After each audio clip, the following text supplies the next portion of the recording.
Olá, tudo bem? Meu nome é Bárbara, sou professora de Direito Constitucional e hoje nós vamos para estudar Direitos Fundamentais. Na verdade, hoje a gente vai terminar o tema de Direitos Fundamentais e a gente vai ver os direitos fundamentais em espécie. A gente vai ver quais são os direitos fundamentais, onde eles estão, o que significa cada um, enfim.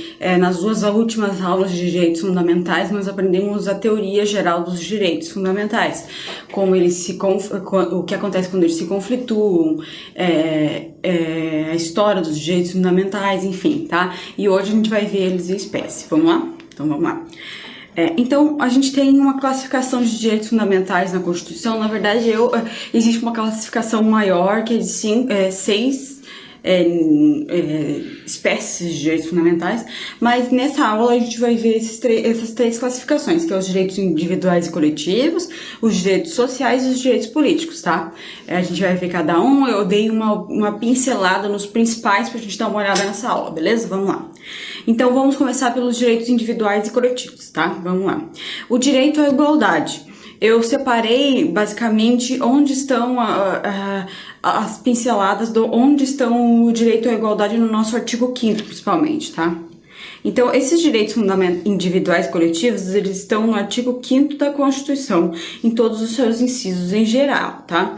Então, o direito à igualdade a gente pode ver, no inciso 1º, que é os homens e as mulheres são iguais em direitos e obrigações no termos dessa Constituição. Só que aqui, pegando a Constituição exatamente, a gente pode ver também no caput do artigo 5º, tá escrito assim: todos são iguais perante a lei, sem distinção de qualquer natureza, garantindo-se aos brasileiros e estrangeiros residentes no país a inviolabilidade do direito à vida, liberdade, igualdade, segurança e propriedade nos termos seguintes. Então, além do caput do artigo 5º, o direito à igualdade também está no inciso 1º, que é os homens e mulheres são iguais em direitos e obrigações nos termos dessa Constituição. Então, além do caput do artigo 5º do caput, do artigo 5º, nós temos o direito à igualdade também no inciso 1º, tá? Então dá para observar que o artigo 5º no caput, ele tentou observar, evitar lesões de distinção de raça, crença, religião, sociais, e o inciso 1º, ele tentou apresentar essa igualdade entre os sexos também. Você pode observar aqui que ele dá uma enfatizada nesse homens e mulheres, tá? Diferente do caput do inciso, que ele fala todos são iguais perante a lei, sem distinção de qualquer natureza. Entendeu? Importante ressaltar, como eu ressaltei nas outras aulas anteriores de direitos fundamentais, que os direitos fundamentais são aplicáveis aos brasileiros natos, nós, quem nasceu no Brasil e é brasileiro, os naturalizados, os estrangeiros que estejam de passagem pelo Brasil, os estrangeiros que morem no Brasil e uma pessoa que pode ser brasileira, enfim, estrangeiro, mas que seja afetado pela lei brasileira no exterior. Então, não importa, essas três categorias de pessoas, digamos assim, são protegidas pelos nossos direitos fundamentais. Muito embora a Constituição diga, garantindo seus brasileiros e estrangeiros residentes no país, muito embora a Constituição diga residente, o estrangeiro que esteja passando férias aqui e tenha seus direitos fundamentais violados também é protegido pela nossa Constituição. Isso está na jurisprudência do Supremo Tribunal Federal, tá? Beleza? Vamos lá. Já o princípio da legalidade, como a gente vê aqui, ele, além de ser um direito, né, ele é um princípio, mas ele também é um direito. E ele aparece em vários locais da nossa Constituição, tá? Ninguém será obrigado a fazer ou deixar de fazer alguma coisa senão em virtude de lei. Tá? Não há crime sem lei anterior que o defina, nem pena sem prévia combinação legal, e são inadmissíveis no processo as provas obtidas por meios ilícitos. Então, o princípio e direito da legalidade, ele vai aparecer em diversas formas na nossa vida, tá? A gente pode ver no inciso 2º, que é ninguém será obrigado a fazer ou deixar de fazer alguma coisa senão em virtude de lei, que é o princípio da legalidade para os particulares. A gente também tem o princípio da legalidade lá para a administração pública, que fica lá no artigo 37. Mas o princípio da legalidade para a administração pública, ele tem outro aspecto, tá? Aqui, vamos ver aqui, ó. O artigo 37, ele fala assim: a administração pública direta e indireta de qualquer dos poderes da União, dos Estados, do Distrito Federal e dos municípios obedecerá aos princípios de legalidade, impessoalidade, moralidade, publicidade e eficiência, tá? E a legalidade da administração pública é completamente o oposto da legalidade para nós particulares. Por quê? Porque a administração pública só pode fazer aquilo que está na lei. Então, se não existe na lei uma possibilidade dela fazer, ela não pode fazer, ela não tem essa discricionariedade, ou seja, só o que a lei autoriza, ela pode fazer. Já nós, particulares, é o oposto, conforme o inciso 2º diz, ó, ninguém será obrigado a fazer ou deixar de fazer alguma coisa, senão em virtude de lei. Então, se alguma coisa não está escrito que não pode fazer, nós podemos fazer, entendeu? E você não pode ser obrigado a fazer alguma coisa, a não ser que esteja escrito na lei que você é obrigado a fazer. Senão você não é obrigado a fazer, entendeu? Então, a não ser que alguma lei diga que aquilo ali é proibido fazer, que é crime, você pode fazer, beleza? E também não há crime anterior não há crime sem lei anterior que o defina, ou seja, não posso ser condenado ou culpado de algum crime que não exista em lei. Por exemplo, é proibido usar a camiseta preta e eu cometi esse crime, não existe uma lei dizendo é proibido usar a camiseta preta e alguém me prende falando que eu tô usando camiseta preta, é proibido, mas não existe nenhuma lei que esteja dizendo que é proibido. Então não pode haver essa criminalização de uma conduta que não está em lei, proibida em lei, tá bom? E são inadmissíveis no processo provas obtidas por meio ilícito.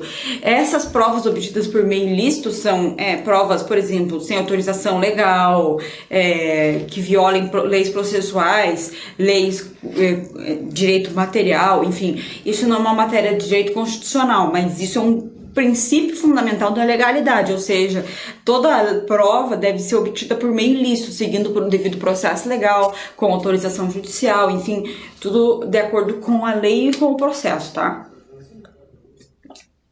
Então lembre que o princípio da legalidade, ele é diferente para os particulares e para a administração pública, tá? Preste bem atenção nisso, vamos lá.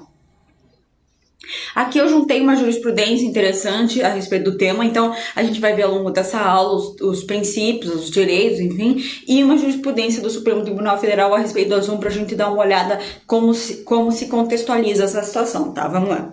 Ó, atos que instituíram um sistema de reserva de vagas com base no critério étnico-racial, as cotas, tá? Essa decisão é uma decisão de 2014, mais recentemente, em 2017, o Supremo Tribunal Federal, no começo de maio, lá pelo dia 15 de maio de 2017, eles decidiram a respeito desse assunto da constitucionalidade, tá? Mas essa é uma decisão que também pode valer. Ó, atos que instituíram um sistema de reserva de vagas com base no critério étnico-racial, que são as cotas com C, não com Q, que eu escrevi, no processo de seleção para ingresso de instituição pública de ensino superior, não contraria, ao contrário, prestigia o princípio da igualdade material, previsto no artigo caput do artigo 5º da Constituição da República. Beleza? Então, esse é um exemplo de jurisprudência a respeito dos direitos. Vamos lá, do jeito. Agora nós vamos para o direito ou o princípio da dignidade da pessoa humana, tá? A dignidade da pessoa humana também está dos princípios fundamentais da República. Vamos lá ver? Lá no artigo 1º da nossa Constituição, ó. A República Federativa do Brasil, formada pela União Indissolúvel dos Estados, Municípios e do Distrito Federal, constitui-se em um Estado democrático de direito e tem como fundamentos. Aí tem os incisos, ó. 1, soberania. 2, cidadania. E 3, a dignidade da pessoa humana. Então, a dignidade da pessoa humana, além de ser um dos princípios fundamentais do nosso Estado Democrático de Direito do Brasil, ele também é um direito, porque, muito embora ele não esteja explícito no artigo 5º, ele é visível em vários incisos, tá? Vamos dar uma olhada, ó. Ninguém será submetido a tortura, nem tratamento desumano ou degradante, e não haverá penas de caráter perpétuo de trabalhos forçados e cruéis. Então, muito embora a dignidade da pessoa humana seja um princípio que esteja lá no artigo 1º da nossa Constituição, ele também é um direito que está implícito no artigo 5º da nossa Constituição, porque, muito embora ele não esteja explícito, lá escrito o direito à dignidade da pessoa humana, como ele é um pilar do nosso Estado democrático de direito, ele aparece em diversos incisos. Aqui eu dei só uma pincelada em alguns que é óbvio, mas também é possível ver em outros, tá?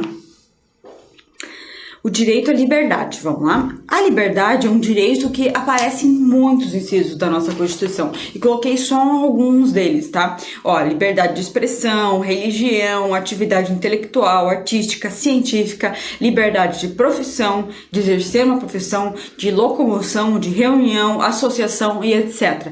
Então eu vou dar uma lida em alguns incisos aqui pra gente dar uma olhada como que a liberdade, o direito à liberdade tá na nossa Constituição. Se você quiser acompanhar comigo, pegue a sua Constituição, pega o seu vade-mecum, tá? Ó, a Constituição, vamos dar uma olhada aqui. Então, a liberdade de expressão, ele tá no artigo 5º, no inciso 4, vamos lá ver? Liberdade de expressão, inciso 4, ó. É livre a manifestação do pensamento, sendo vedado o anonimato. Então, você pode fazer uma crítica a alguém, você pode externar o que você acha a respeito em um texto, um artigo, enfim, no que você preferir. Só que você tem que fazer isso se identificando, você não pode fazer isso anonimamente, tá? Vamos lá. Ó, é assegurado o direito de resposta proporcional ao agravo, além da indenização, dano material ou moral ou a imagem. Ou seja, isso foi muito abordado no julgamento do Supremo Tribunal Federal a respeito das biografias. Houve um processo em que houve uma biografia feita do Roberto Carlos, do cantor Roberto Carlos, e ele entrou com uma ação judicial tentando evitar a venda do livro, ou seja, uma espécie de censura prévia a esse livro, porque ele não queria que alguns detalhes da vida dele fossem a público. E o Supremo Tribunal Federal negou esse pedido, dizendo que as pessoas têm livre liberdade ou a manifestação do pensamento.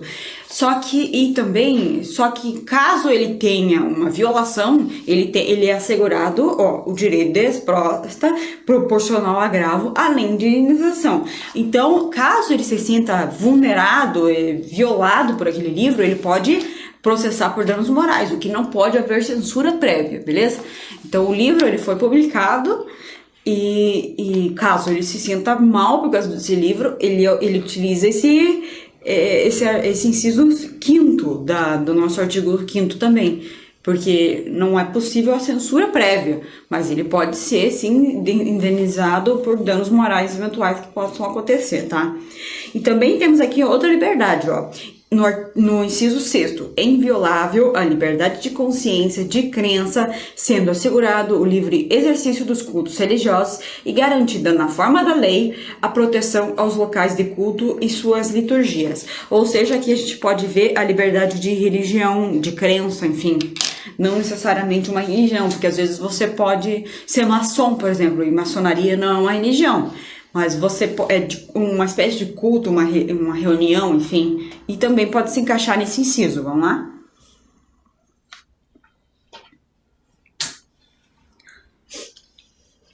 Ó, tem outro aspecto dessa liberdade aqui, ó. No inciso 8º, ninguém será privado dos seus direitos por motivo de crença religiosa ou de convicção filosófica ou política, salvo se as invocar para eximir-se de obrigação legal a todos imposta e recusar-se a cumprir prestação alternativa fixada na lei. Esse inciso fala basicamente sobre o exército.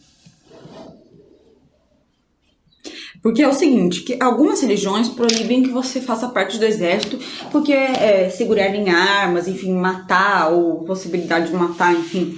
Então, nesse caso, quando você invoca essa escusa por religião, enfim, por crença pessoal no exército, vai ter uma obrigação alternativa que você vai ter que fazer. Não necessariamente você pode fazer outra coisa, o exército vai lá mandar você fazer outra coisa, então eu não posso me alistar, por exemplo, no exército, porque minha religião não permite, então ele vai te passar uma obrigação alternativa. Prestação alternativa. E se você não prestar essa prestação alternativa, aí você vai ter que fazer vai prestar uma pena, vai culpar alguma coisa, vai ter que prestar uma pena, fazer alguma sanção imposta porque você não fez essa prestação alternativa. É basicamente isso que esse inciso 8º fala para você, tá? Ó, também temos outro aspecto da liberdade no 9º, vamos lá, ó. É livre a expressão da atividade intelectual, artística, científica e de comunicação, independentemente de censura ou licença. Então, aquela história lá do Roberto Carlos, é isso, o autor tinha direito a escrever aquele livro. Se ele se sentisse mal, ele não caberia essa censura prévia, e não caberia uma licença dele, e sim uma eventual posterior indenização, tá? Caso ele se sinta violado por causa disso, tá? Vamos lá. Que mais aqui? Aqui, ó, é livre o exercício de qualquer trabalho, ofício ou profissão atendidas às qualificações profissionais que a lei estabelecer. Esse é o inciso 13, tá? Então, você pode observar aqui que a gente tem o direito à liberdade, ele aparece em diversos incisos aqui, ó. É livre a locomoção no território nacional em tempo de paz, podendo qualquer pessoa, nos termos da lei, entrar nele ou permanecer, nele entrar, permanecer ou sair dele com os seus bens. Isso aqui é importante porque, olha, vai aparecer aqui, ó. É livre a locomoção no exercício no território nacional em tempos de paz. Por quê? Porque lá no inciso, lá não lembro onde que tá, no estado de sítio, ele vai falar que pode ser cerceada a livre locomoção. Vamos procurar aqui, eu não lembro que inciso está o estado de sítio, eu acho que está lá no Poder Executivo. Poder Executivo, Legislativo. Vamos ver se eu acho aqui o estado de sítio.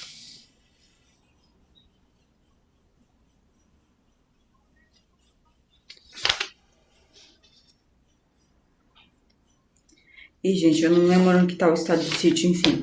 No estado de sítio, no estado de guerra, enfim, pode ser cerceado, sim, o direito de ir e vir, de reunião também. Então, é por isso que tá aqui nesse inciso, tá escrito no tempo de paz, porque em determinadas situações pode ser cerceado, tá? Olha, o direito de reunião. Todos podem se reunir-se pacificamente, sem armas, em locais abertos ao público, independente de autorização, desde que não frustrem outra reunião anteriormente convocada para o mesmo lugar, sendo apenas exigido prévio aviso à autoridade competente. Então, esse direito à reunião, ele é livre, só que ele pode ser cerceado de certa forma, caso eu marque uma reunião no mesmo lugar que tenha uma outra manifestação. Então, e dependendo da situação, a administração pública pode falar, olha, você pode se reunir, mas eu gostaria que você se reunisse no lugar X, porque vai ter outra manifestação. Então, aquela manifestação no lugar Y, você não pode frustrar, então vá no lugar X, entendeu? Então, a manifestação não pode ser cerceada, mas pode ser evitada em certos modos, em certos locais, tá bom? Mas isso não significa que as pessoas podem fazer quebra-quebra, enfim, tem que ser ordenada, tá? Ó, é plena liberdade de associação para fins lícitos, vedada a de caráter paramilitar. Então, a associação também é livre, tá? Ó, a criação de associações na forma da lei, de cooperativas, independente de autorização, sendo vedada a interferência estatal no funcionamento. Então, as associações também são de livre criação e livre associação, tá? Ó, ninguém pode ser compelido a associar-se ou permanecer associado. Vamos ver aqui se temos mais algum aspecto do direito de liberdade.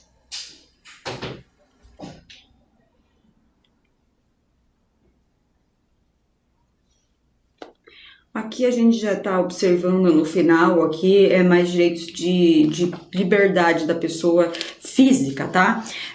Ó, a liberdade, nós podemos ver aqui a liberdade física, a gente tem também de ir e vir, no caso, o habeas corpus, tá? Então a gente vai ver aqui, vamos lá.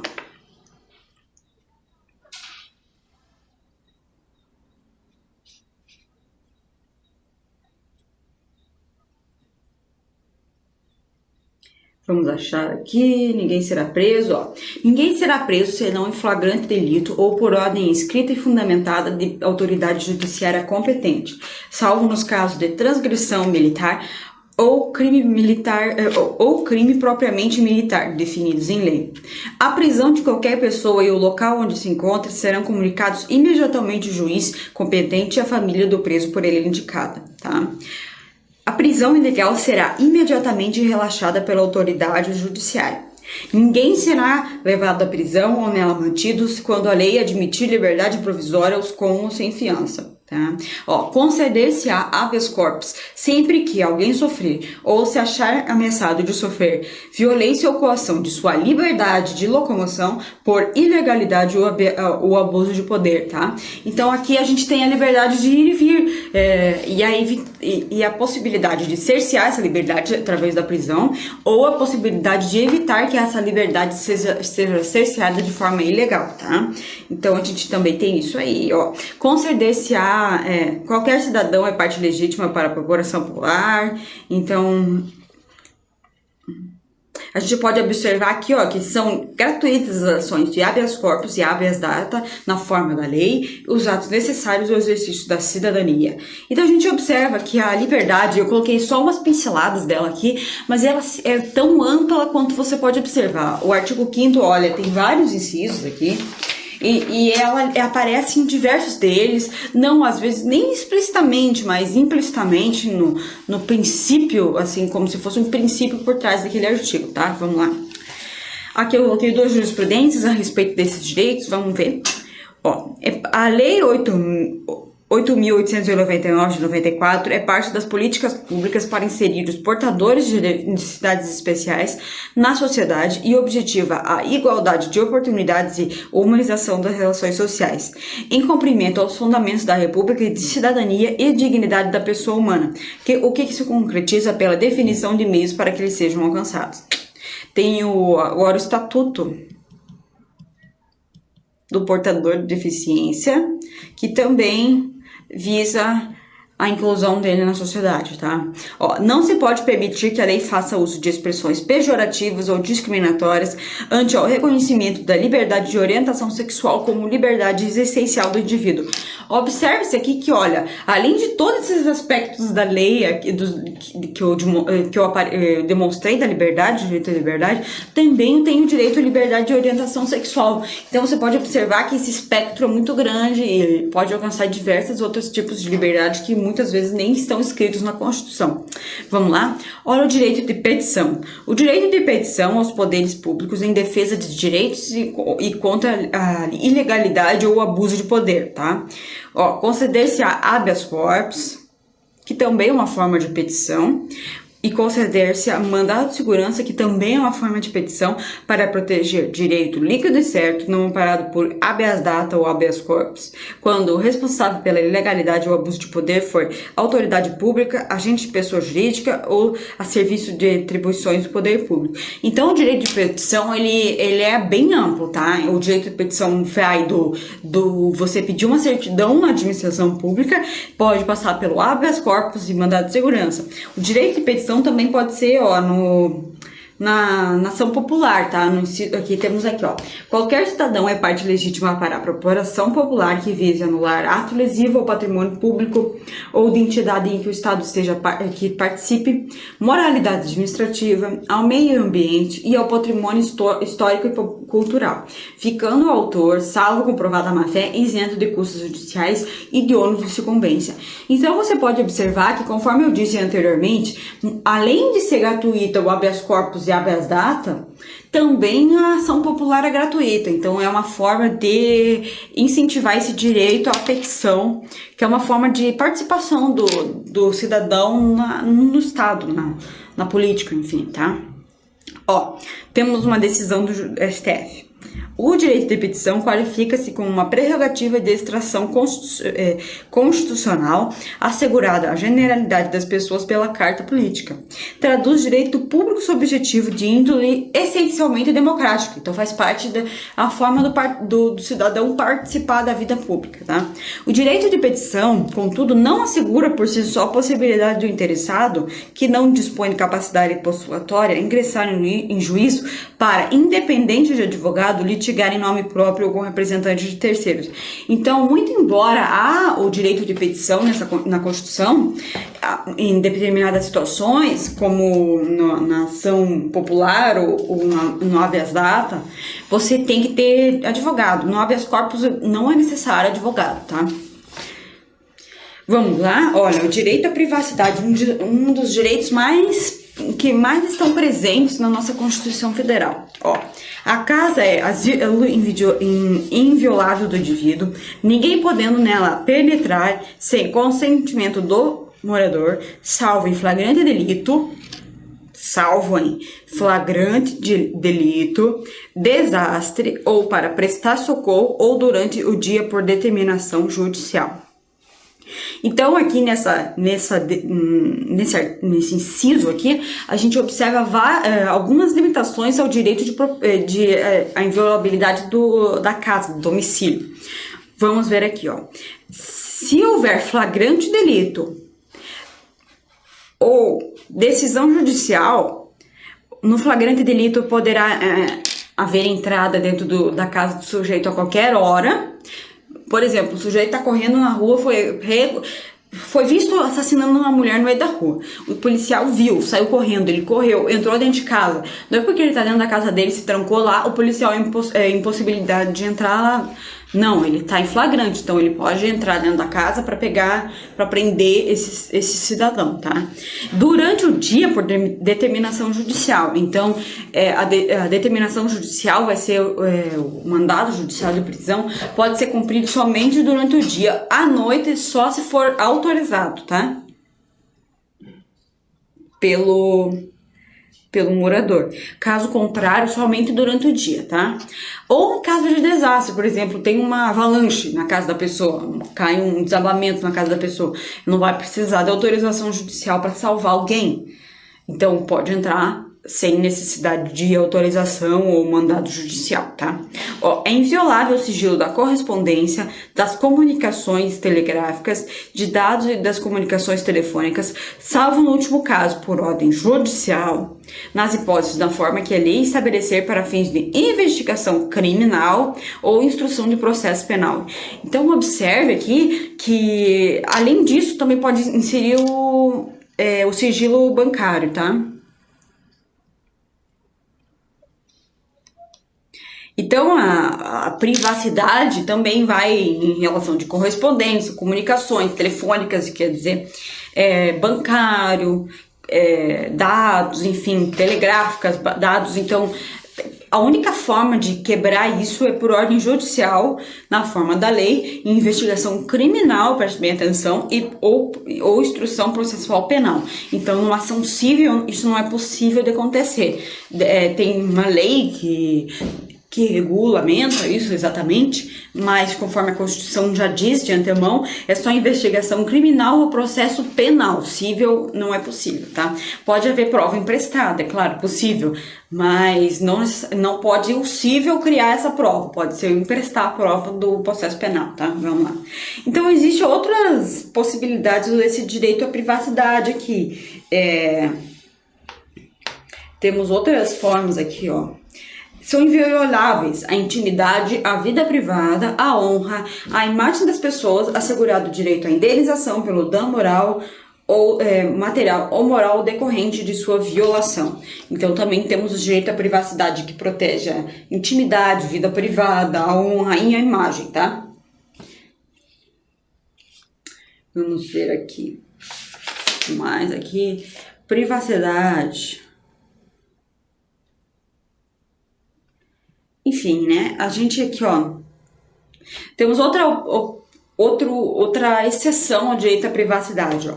No caso de iminente perigo público, a autoridade competente poderá usar de propriedade particular assegurada ao proprietário indenização ulterior se houver dano. Observe que a gente tem aqui a proteção, uma exceção à privacidade no caso de iminente perigo público. Então, caso tenha um tiroteio, o policial tem que se esconder, ele pode entrar dentro da sua casa, enfim, e ressalva a possibilidade de indenização caso houver dano nesse caso, né? Que mais aqui? Vamos ver se tem mais alguma possibilidade aqui. É importante ressaltar que aqui no caso da CPI, a gente tem uma ressalva muito importante aqui. Vamos ver se eu acho aqui a CPI, fixação, zelar pela competência,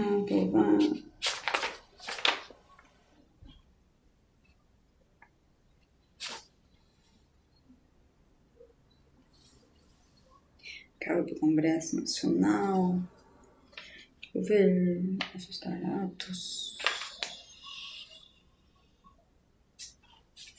Vamos ver se eu acho aqui.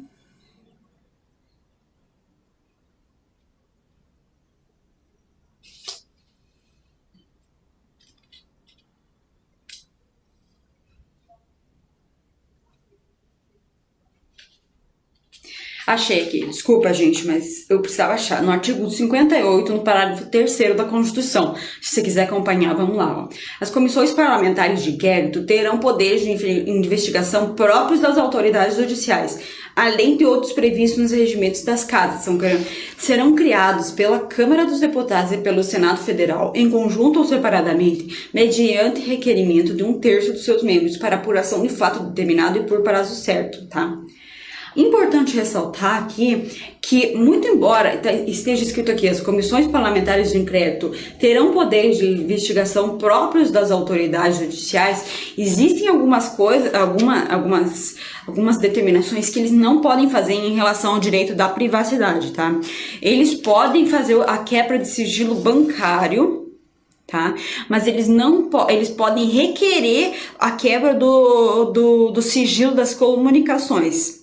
Então eles podem quebrar o sigilo bancário e os dados telefônicos, mas eles não podem fazer por eles mesmos a decretação da quebra do sigilo telefônico, ou seja, os dados telefônicos são aqueles dados do que vai aparecer o telefone que você ligou, a sua conta do telefone, digamos assim, os telefones que você ligou.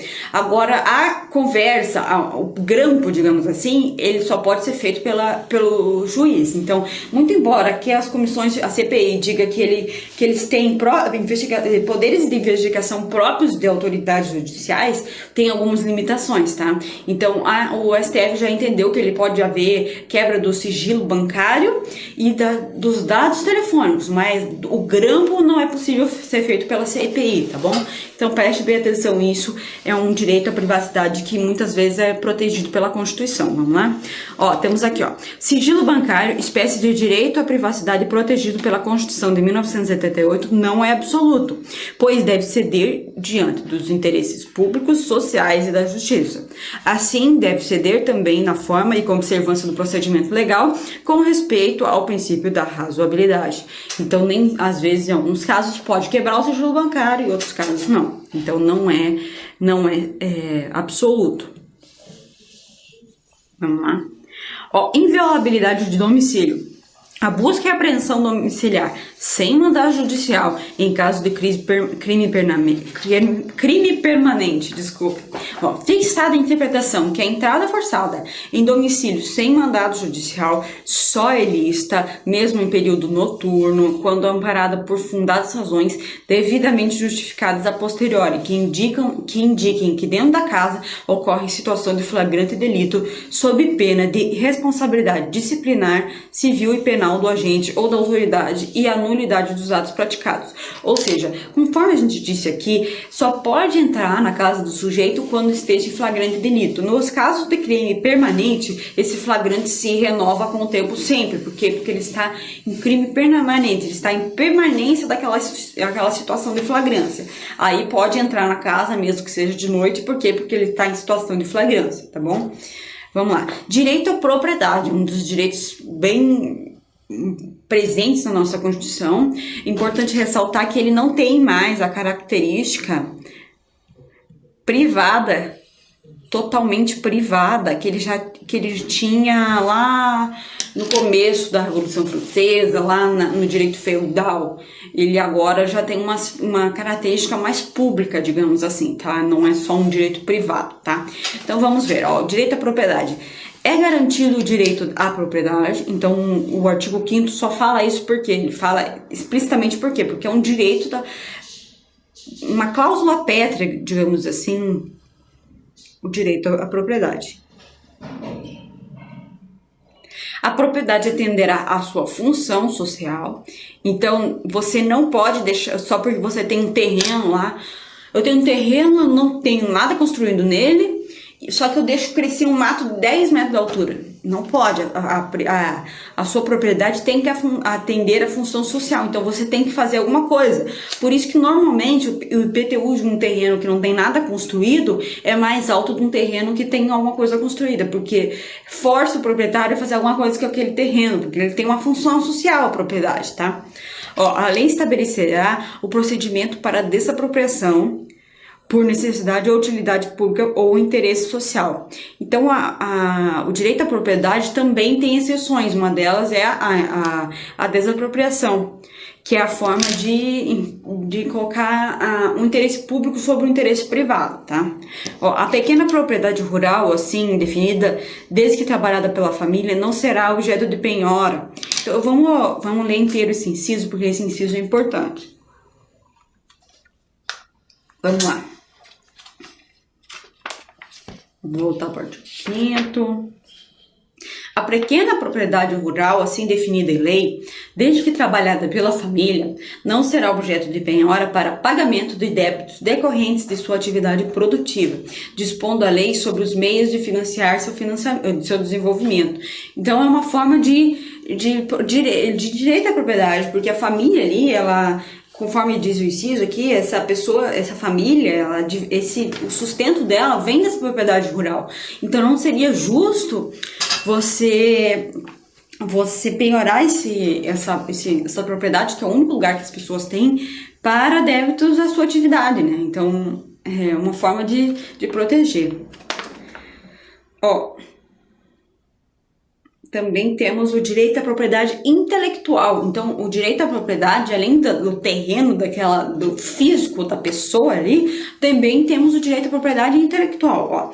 Aos atores pertence o direito exclusivo da sua utilização, publicação, reprodução de suas obras, transmissível aos herdeiros no tempo que a lei fixar. São assegurados nos termos da lei a proteção às participações individuais em obras coletivas, a reprodução da imagem, a voz humanas, inclusive as atividades esportivas.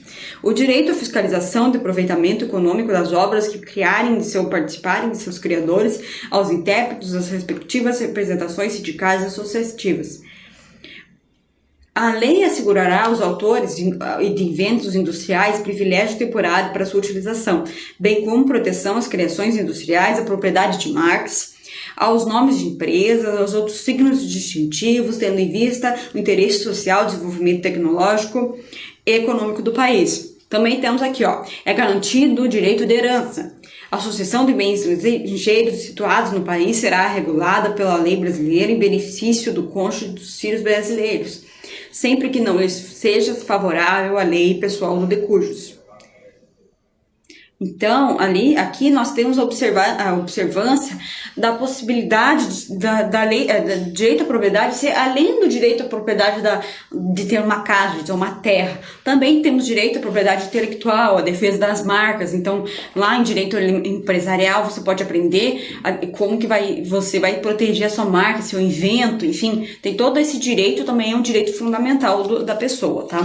Vamos ver aqui, ó.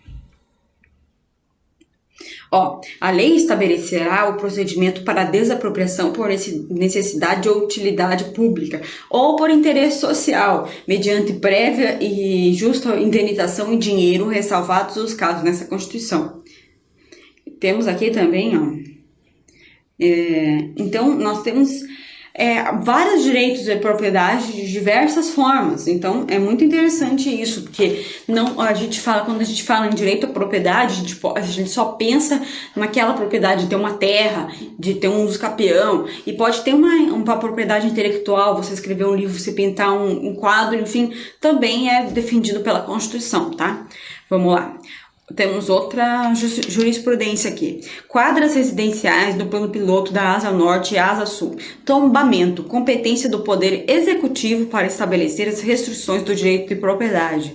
O tombamento é constituído mediante ato do Poder Executivo, que estabelece o alcance da limitação ao direito da propriedade. Então, aqui temos as exceções a liberdade de propriedade da pessoa. Temos o tombamento, que é quando a pessoa, que a casa dela é tombada, ou seja, tem uma casa que tem um valor histórico ali, ela tem que preservar aquele bem, porque ele é tombado do patrimônio. Também temos algumas exceções, que é a desapropriação, como a gente viu, né? Ou quando servidão pública, que é, por exemplo, quando vão fazer uma rede elétrica aqui e põe aquelas torres altíssimas, sabe? E às vezes o terreno é particular, só que a torre tem que passar por ali e aquilo ali fica uma servidão pública, porque não pode ninguém morar embaixo daquela torre, porque aquilo ali é prejudicial à saúde, diversos fatores. Então há uma servidão pública, o poder público paga para aquela pessoa que é dona daquele terreno para manter aquela torre ali, por causa que é uma necessidade pública, um interesse público que sobrepõe-se ao direito de propriedade, que é privado, tá? Agora a gente vai para os direitos sociais, que também estão no artigo 6º da nossa Constituição, artigo 6º, tá? Logo depois do artigo 5º. Vamos lá? Os direitos sociais, eles são direitos também bastante amplos, que são a educação, a saúde, a alimentação, trabalho, moradia, transporte, lazer, segurança, previdência social, proteção à maternidade, infância, assistência aos desamparados na forma da Constituição. Você pode observar que muitos autores, inclusive a jurisprudência, diz que os direitos sociais também são cláusulas pétreas.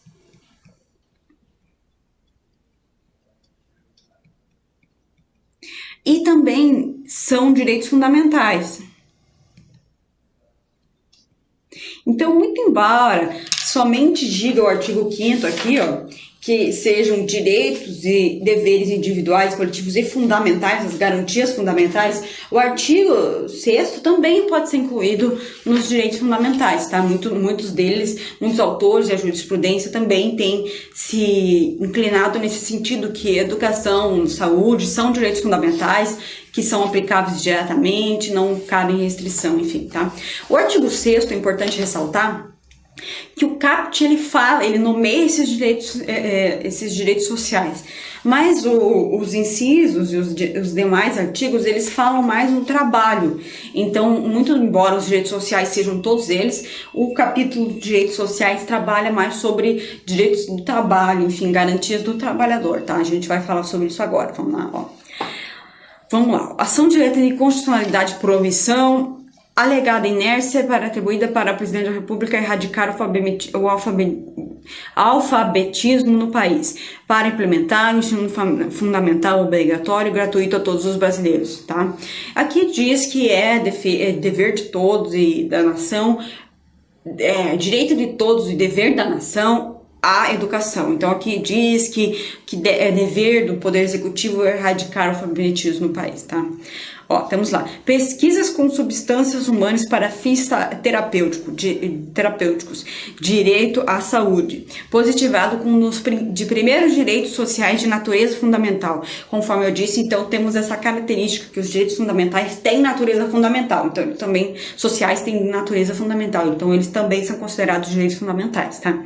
Olha, também como o primeiro dos direitos constitutivos da Seguridade Social. Saúde, que é direito de todos e dever do Estado. Garantida mediante ações e serviços de pronto qualificadas como de relevância pública. A Lei de Biossegurança como instrumento de encontro do direito à saúde com a própria ciência. Nos casos de ciências médicas, biológicas e correlatas, diretamente postas pela Constituição a serviço desse bem inestimável do indivíduo, que é a sua própria rigidez físico-mental. Então aqui ele diz que, em geral, a respeito da utilização de células-tronco para melhorar a saúde de indivíduos que têm problemas de mobilidade, enfim, que aquilo ali é uma aplicação do direito à saúde, tá? Que todos têm direito à saúde, é um direito fundamental. Então, conforme eu disse, o capítulo aqui de direitos sociais, ele fala dos diversos direitos sociais, mas ele fala mais do direito ao trabalho e as garantias do trabalhador. Então a gente vai ver basicamente as garantias do trabalhador agora, que são os direitos sociais, tá? Olha, relação de emprego protegida contra despedida arbitrária ou sem justa causa. Então existem as multas, enfim, trabalhistas que tendem a evitar a demissão sem justa causa ou arbitrária, tá? Olha, seguro-desemprego, fundo de garantia do tempo de serviço, que é o FGTS, tá? Então, essas garantias são constitucionais, tá? Salário mínimo, piso salarial. Esse salário mínimo é importante falar aqui no inciso 4º do artigo 7º, que o salário mínimo, ó, vamos lá, salário mínimo fixado em lei, nacionalmente unificado, capaz de atender às suas necessidades vitais e básicas de sua saúde com moradia, alimentação, educação, saúde, lazer, vestuário, higiene, transporte e previdência social, com reajustes periódicos que lhe preservem o poder aquisitivo, sendo vedada a vinculação para qualquer fim. Então, o salário mínimo ele é bem amplo e deveria ser capaz de pagar saúde, moradia, educação, enfim, uma dignidade para o trabalhador, tá? Ó, piso salarial proporcional à extensão e à complexidade do trabalho. 13º salário, vamos lá, vamos ver aqui. O 13º salário está no inciso 8º. 13º salário nunca inferior ao mínimo, com base na remuneração integral ou valor da aposentadoria. Então, o 13º salário, chamado como bônus natalino, uma coisa assim, às vezes pode aparecer. Enfim, o 13º salário também é um direito fundamental. Repouso semanal remunerado, então, fim de semana, vamos ver aqui. Também temos aqui, ó, importante ressaltar, duração do trabalho normal não superior a 8 horas diárias e 44 semanais, facultada a compensação de horários e a redução de jornada mediante acordo ou convenção coletiva. Então, saúde do trabalhador em primeiro lugar, né? Repouso semanal remunerado, preferencialmente aos domingos. Por isso que algumas pessoas que trabalham no fim de semana têm aquela lá, um domingo eu folgo, um domingo eu trabalho, enfim, tem que ter essa folga semanal. Tá? Remuneração das horas, olha, serviço extraordinário superior no mínimo em 50% do normal, 50% da hora normal, então essa hora extra. Gozo de férias anuais remuneradas, com pelo menos 1/3 a mais do que o salário normal, 1/3 a mais do que o salário normal. Então, as férias vai ser remunerada 1/3 a mais do que o salário normal. Licença gestante, licença maternidade, ó, licença gestante sem prejuízo do emprego e do salário com a duração de 120 dias. 120 dias. Atualmente a gente tem uma lei que possibilita o aumento para 180, se não me engano. Então algumas empresas e alguns lugares já estão fazendo essa licença maternidade um pouco mais ampla, que daí essa licença maternidade seria paga pelo governo, se não me engano, esse excedente dos 120 a 180, tá? Vamos ver a aposentadoria aqui. Também temos o aviso prévio proporcional ao tempo de serviço, sendo mínimo de 30 dias. Então, o aviso prévio também é um direito social e fundamental. Adicional de remuneração para atividades penosas, insalubres ou perigosas na forma da lei. A aposentadoria. Assistência gratuita aos filhos independentes desde o nascimento até 5 anos de idade em creches e pré-escolas. Então, a creche e a pré-escola, além de ser um direito fundamental, é um direito social fundamental. Seguro contra acidentes de trabalho a cargo do empregador, sem excluir a indenização que esse está obrigado quando incorrer dolo ou culpa. Então, importante ver aqui que o direito ao trabalho é bastante amplo e a proteção do trabalhador, a Constituição fez muita questão de proteger o trabalhador por causa da sua hipossuficiência, que ele é a parte mais fraca na relação, né, empregado ao trabalhador. Então, a Constituição listou diversos, olha quantos direitos aqui, ó, diversos direitos que o trabalhador tem. Eu estou pincelando aqui nos principais, olha aqui, ó. Proibição de qualquer discriminação no tocante ao salário e critérios de admissão do trabalhador e portador de deficiência. proibição do trabalho noturno, perigoso ou insalubre a menores de 18 anos ou de qualquer trabalhador em menores de 16 anos, salvo condição de aprendiz aos 14 anos. Então aqui se proíbe o trabalho infantil, aqui ó, proibição de qualquer trabalho a menores de 16 anos, exceto o menor aprendiz, tá? E o menor aprendiz, ele tem uma redução de carga horária, tem uma proteção bastante ampla pela legislação infraconstitucional, tá? Vamos ver aqui, ó. Igualdade de direitos entre trabalhador com vínculo empregatício permanente e o trabalhador avulso, muito importante. Tá? Então aqui também, ó, assegurado o direito de greve, competindo ao trabalhador decidir sobre a oportunidade de exercê-lo e sobre os direitos que devam por dele defender. A lei definirá os serviços e atividades essenciais e disporá sobre o atendimento das necessidades inadiáveis da comunidade. Então tem uma lei que regulamenta o direito à greve do trabalhador, mas também o direito à greve é constitucional, então não pode ser cerceado, tá? É assegurada a participação dos trabalhadores empregados nos colegiados de órgãos públicos em seus interesses profissionais, previdenciários, que sejam objeto de discussão e liberação. Então, enfim, aqui a gente está tentando dar uma pincelada em geral nos direitos do trabalhador. É importante você dar uma lida em casa no artigo 6º e 7º, que são os direitos sociais fundamentais, que são características também, são dados como direitos fundamentais, tá? Então, a gente vai dar uma olhada agora no direito à saúde, vamos voltar aqui, ó. Conforme eu falei, o direito social também é mais amplo, educação e saúde. Então, a gente vai lá no artigo 198 da Constituição. Se você tiver a sua Constituição aí, vá lá no artigo 198, tá? Vamos lá ver. 196, 197, 198, ele fala da saúde aqui, tá? Importante ressaltar primeiro que, muito embora 196, 197, 198 pareçam cercear os direitos à saúde, 196, 197 e 198, ele pareça dar uma tentativa de cerceamento. O direito à saúde ele é auto-aplicável, ou seja, não depende de nenhuma regulamentação burocrática infraconstitucional para ele se dar, tá? Então vamos lá. A saúde é direito de todos e dever do Estado, garantido mediante políticas sociais e econômicas que visem a redução do risco de doença, de outros agravos, acesso universal e igualitário à saúde, às ações e serviços para sua promoção, proteção, educação e recuperação. Então, o SUS, ó, ele, além de tudo, ele é universal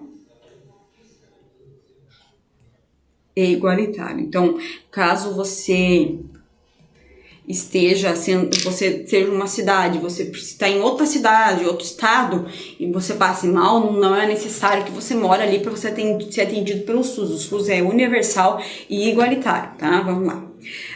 São de relevância pública as ações e serviços de saúde, cabendo ao poder público dispor, nos termos da lei, sobre sua regulamentação, fiscalização e controle, devendo sua execução ser feita diretamente ou através de terceiros, também por pessoa física ou jurídica de direito privado. Aqui ele diz que cabe ao poder público fazer a proteção à saúde, ou seja, hospitais, enfim, e também pode o particular abrir um hospital público, enfim, do jeito que ele quiser, tá?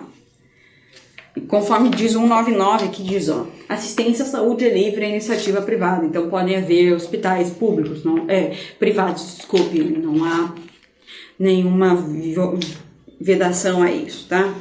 Vamos ver aqui, ó, a educação, que fica no artigo 215 da Constituição. Vamos lá. A educação é direito de todos e dever do Estado, da família, será promovida e incentivada com a colaboração da sociedade, visando ao pleno desenvolvimento da pessoa, seu preparo para o exercício da cidadania e sua qualificação para o trabalho. Tá? Olha aqui, no artigo 206 temos os princípios da educação. O ensino será ministrado com base nos seguintes princípios: igualdade de condições para acesso e permanência nas escolas. Então, isso também dá abertura para as cotas, né? Liberdade de aprender, ensinar, pesquisar, divulgar o pensamento, liberdade, arte e o poder. Então, aqui temos, olha, o direito à liberdade de expressão e de ensino, digamos assim. Pluralismo de ideias, de concepções pedagógicas e coexistência de instituições públicas e privadas de ensino. Gratuidade do ensino público em estabelecimentos oficiais. Então, o ensino, além de tudo, é gratuito, deve ser gratuito a todos, tá? Valorização dos profissionais da educação escolar, garantidos na forma da lei, planos de carreira, com ingressos exclusivamente por concurso público de provas e títulos. Aulas da rede pública. Gestão democrática do ensino público na forma da lei, ou seja, gestão democrática significa que todos devem se participar, quando vai decidir alguma coisa nas escolas, na base de ensino, enfim, no currículo, tem que ser democrático, tem que ser uma decisão que tenha discussão prévia antes, tá? Então, enfim, esses são os direitos em geral sociais, tá? Importante ressaltar novamente que eles são de cunho fundamental, ou seja, não cabe uma restrição burocrática de lei infraconstitucional para ele ser exigido, tá? Aqui temos algumas decisões sobre direito ao trabalho. Deve-se mencionar que o rol de garantias do artigo 7º da Constituição não exaure a proteção aos direitos sociais, então pode haver proteção infraconstitucional ou própria na Constituição. A Suprema Corte vem se pronunciando no sentido que a remuneração do servidor público não pode ser inferior ao salário mínimo. Esse entendimento se aplica ao servidor que trabalha em jornada reduzida. Então, aqui temos o direito ao salário mínimo, conforme você observou aqui nos direitos sociais, tá? Agora nós vamos para os direitos políticos. O que são os direitos políticos? Os direitos políticos eles são amplos, eles se incluem, inclusive, os direitos a participar das decisões, tá, do Estado. A soberania popular será exercida com sufrágio universal, pelo voto, direto e secreto, com igual valor a todos, nos termos de lei, mediante plebiscito e referendo. Importante ressaltar o seguinte, que há uma diferença entre sufrágio e voto, tá? O sufrágio, ele tem uma característica ampla, ele é o ato de você poder escolher e participar da vida pública. O sufrágio se manifesta, dentre outras possibilidades, através do voto. Então, o voto é a manifestação do sufrágio, mas eles não são a mesma coisa, tá? O plebiscito, o referendo, além da eleição, ele também é uma forma de participação popular na decisão ali das leis, enfim, da discussão de uma lei, de um estatuto, enfim, pode haver plebiscito ou referendo. É importante ressaltar que o plebiscito ele vem antes da lei, então lembre que P de prévio, então o plebiscito vem antes e o referendo vem para referendar uma lei, então ele vem posteriormente à edição de uma lei, tá? Também é importante ressaltar que os direitos políticos, é vedada a cassação de direitos políticos. A cassação de direitos políticos, essa palavra cassação, ele vem sem processo, devido ao processo legal, enfim, ele era uma prática muito comum na ditadura militar, então é proibido a cassação. Pode ser suspenso ou os direitos políticos podem ser suspensos, tá? No artigo 5º você pode... 15 você pode observar, aqui, ó. É vedada a cassação de direitos políticos, cuja perda ou suspensão, então, só pode haver perda ou suspensão de direitos políticos. E quando vai acontecer essa perda e suspensão? Cancelamento da naturalização por sentença transitada em julgado, incapacidade civil absoluta, condenação criminal transitada em julgado enquanto durar de seus efeitos, recuso de cumprir obrigação a todos imposta ou prestação alternativa nos termos do artigo 5º, inciso 8º.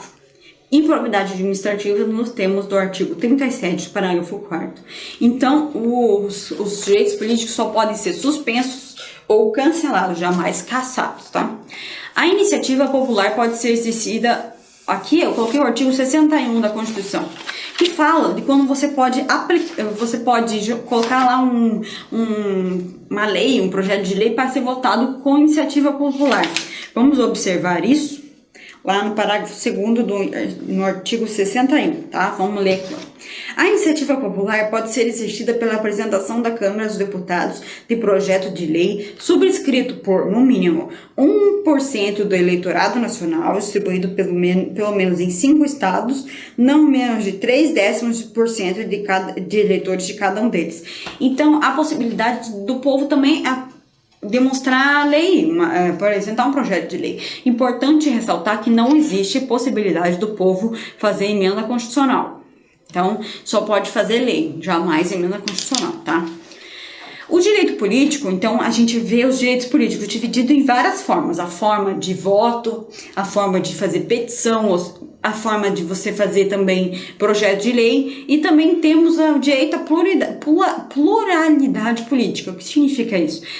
O direito é você poder discutir e formar partidos políticos e ter liberdade de você ter diversas teorias, ideologias, meios assim de você discutir a política e poder fazer partidos e ideologias diferentes, tá? Essa pluralidade de ideologias é incentivada pela nossa Constituição Federal. A gente pode ver no artigo 17. Vamos dar uma olhada no artigo 17? Vamos lá. Artigo 17.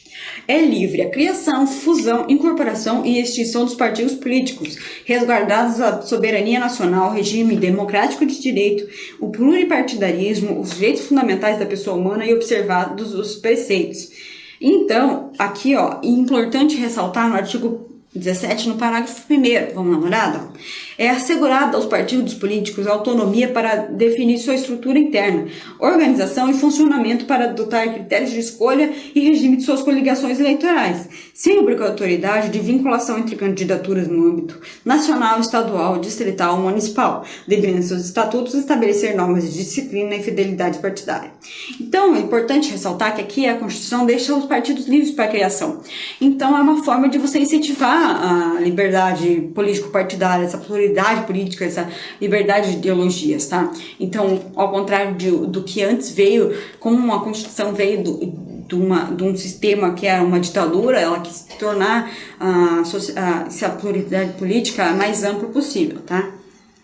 Ó, vamos lá, um julgado do Supremo Tribunal Federal. O princípio do sufrágio universal vem conjugado no artigo 14 da Constituição a exigência do sigilo do voto. Não ofende, portanto, a decisão que entende nula a cédula assinalada de modo a poder identificar o eleitor. Então, além de ser um direito, o voto, ele é universal e ele é sigiloso. Vamos ver no artigo 14 as características do voto. Vamos lá.